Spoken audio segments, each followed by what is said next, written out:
Hello everyone, welcome back to Molly's Cozy Kitchen. Today we'll be making bagels. This recipe is adapted from King Arthur flour. Let's get started. In a large bowl, combine 1 tablespoon brown sugar, 1 tablespoon active or instant dry yeast, and 1 1/3 cups of warm water. Mix it together and let it rest 5 minutes so the yeast can activate.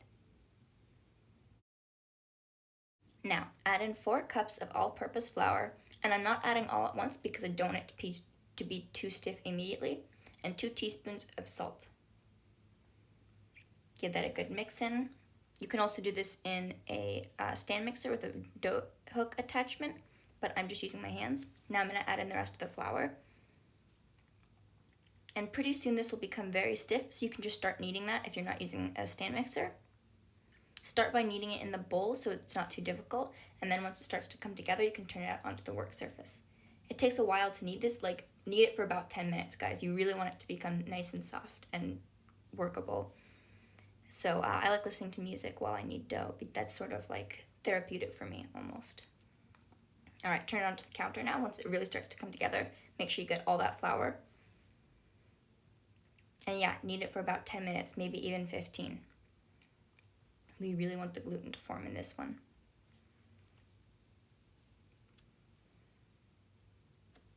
Once a smooth ball of dough has formed, plop it into a lightly greased bowl and cover it with a clean kitchen towel and let it rest for at least an hour until it's nice and puffy, like this.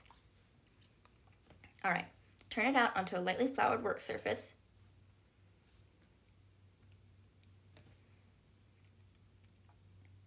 And knock some of the air out of it. We don't want it to be too puffy, we want it to be kind of workable. And use a bench scraper, or in my case, a large offset spatula. They achieve about the same function. And cut the dough into 8 to 12 equal pieces. I went for 10 here, but you can adjust the size depending on how large or small you want your bagels. You don't need to weigh them to get them to be pretty equal. It's just an extra hassle, so I'm not doing that here. I'm just kind of eyeballing it. And then to form them into balls, pinch the sides down onto the bottom and give them a little roll. Then place them onto 2 baking sheets lined with baking parchment. You can see I'm just sort of folding it onto itself. That forms it nicely into a ball. Then just cover them both up with clean kitchen towels and let them rest for half an hour until they're just slightly puffed. Meanwhile, let's make the water bath. In a large saucepan, combine 2 quarts of water, 1 tablespoon of granulated sugar, and 2 tablespoons of barley malt syrup or just plain brown sugar. Bring it to a boil, then lower the heat to medium-high. Stir constantly and make sure the sugar dissolves.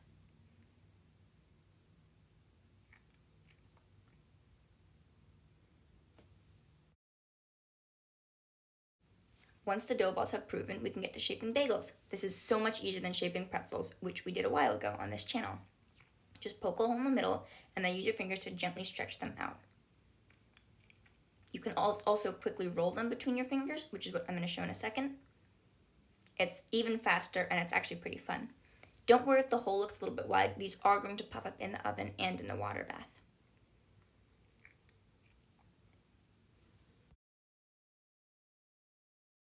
Gently lower 2 to 4 bagels at a time in the water. Make sure not to splash hot water everywhere. And cook them on one side for 2 minutes. This is kind of fun. I like stirring, pretending I'm a witch with the witch's brew. And after 2 minutes, give them a flip and cook them for 1 more minute.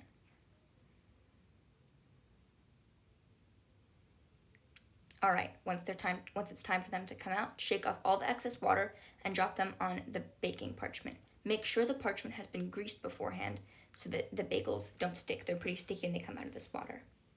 Now just repeat with the rest of the bagels that you have.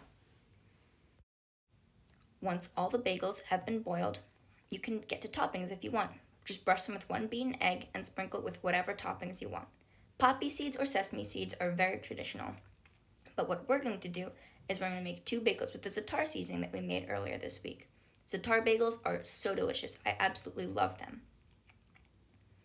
It's a nice, savory, kind of zesty flavor, and it tastes incredible on the bagels.